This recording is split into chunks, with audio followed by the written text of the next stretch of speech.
Hello दोस्तों, नमस्ते, जय माता दी। मैं अपने चैनल नेहा प्रताप गुड़िया वाला सत्तर में आप लोग का स्वागत करती हूँ। एक छोटा सा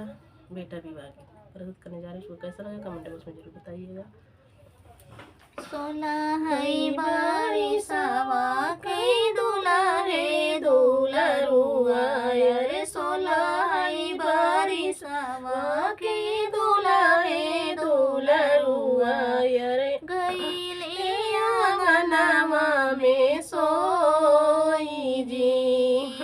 गईले आंगनवा में सोई जी, भीतरा से निकरी है दुल्हन कवन देई, भीतरा से निकरी है दुल्हन कवन दे, अरे झारी पोछी लियली उठाई जी, झारी पोछी लियली उठाई जी, इतना जो दिखाई दुल्हे कवन रामा, इतना जो दिखाई दुल्हे कवन राम, लिया लेना दिल से लगाई जी, लिया लेना दिल से लगाई जी, सोने का रानी तो के गढ़ऊ बाई, सोने कई हरवा रानी तो के गढ़ऊ बाई, टिकावा गढ़ऊ बाई बारे मांग जी, टिकावा गढ़ऊ बाई बारे मांग जी,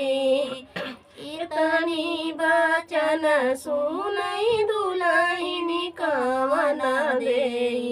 इतनी बचन सुनई दुल्हन कवन दे, पलट के दियली जवाब जी,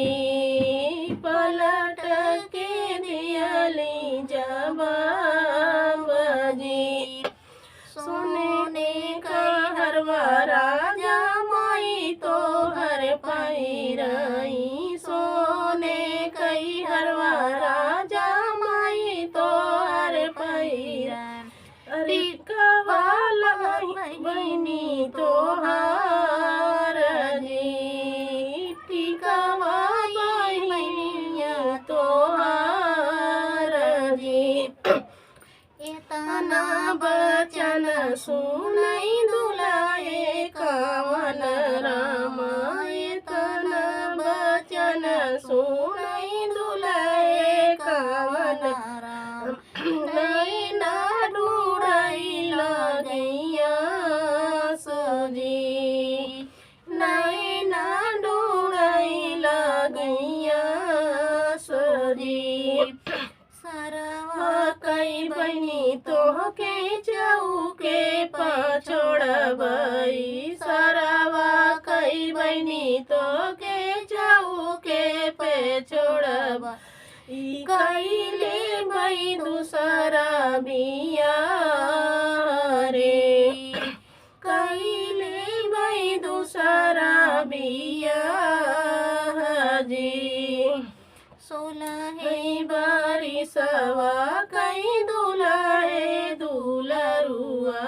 रे, सोलहई बारिशवा कई दुल्हे दुलरुआ,